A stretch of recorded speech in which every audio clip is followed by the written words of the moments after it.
Hi, my name is Anna Lancaster, and I believe children should be taught the basics of needlework in school. As a child, I was taught some of the basics of needlework. I was taught specifically how to crochet at a young age due to the elderly women in my family mainly crocheting. Learning some of the basics of needlework has taught me how to be more creative and patient with what I am doing. As I have grown older, I have done more research to improve my craft with different designs and patterns. And in my speech, I will be discussing how and why children should be taught needlework at a young age. But what is needlework exactly? Needlework was invented around the Paleolithic age, sometime around 30,000 to 45,000 years ago.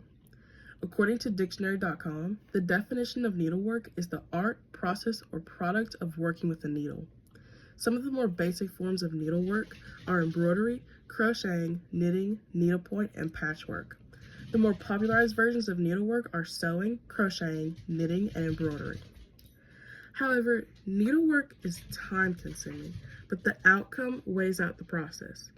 Some projects, depending on how small or big the needle and thread is, takes minutes to finish.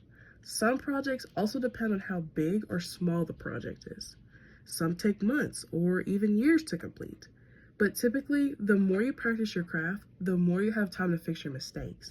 So you might be asking, why should children learn about needlework at a young age? Well, I believe that children should be taught how to sew at a young age. While they are still young, schools should create and open a needlework class for children of all ages.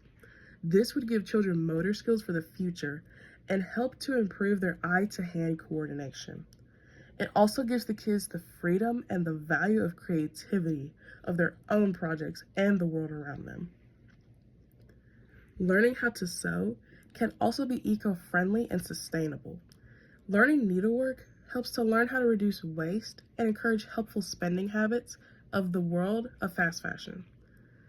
According to Greenpeace.org, a staggering 92 million tons of discarded clothing find their way into landfills out of the 100 billion every year. The clothes are usually thrown away after no more than 10 uses. So in this case, how can we fix that? And what is the easiest way to teach children needlework? The easiest way for children to grasp sewing is the running stitch. The running stitch is easy to acquire and master. This stitch is basically just sewing two pieces of fabric together. This would be the best way to get adjusted to holding a needle and thread. Plus, it also trains the child for problem-solving skills if they have done anything incorrectly. The more advanced needlework projects should be taught to older kids. As they get older and the more they progress in needlework, they should be taught other forms to broaden their craft. Embroidery, cross-stitch, and needlepoint are more advanced projects to work on, depending on the size of your needle and how big or small the child wants their project to become. In conclusion, children should be taught in schools the basics of needlework and how to create their own fabrics. This is important to teach them while they are young to help with their motor skills and eye-to-hand coordination. Teaching children the importance of needlework is sustainable and friendly to the environment around them due to the rise of fast fashion in our economy. Giving children the opportunity to grasp the concept of needlework helps them to broaden their creativity for the world to see. Thank you.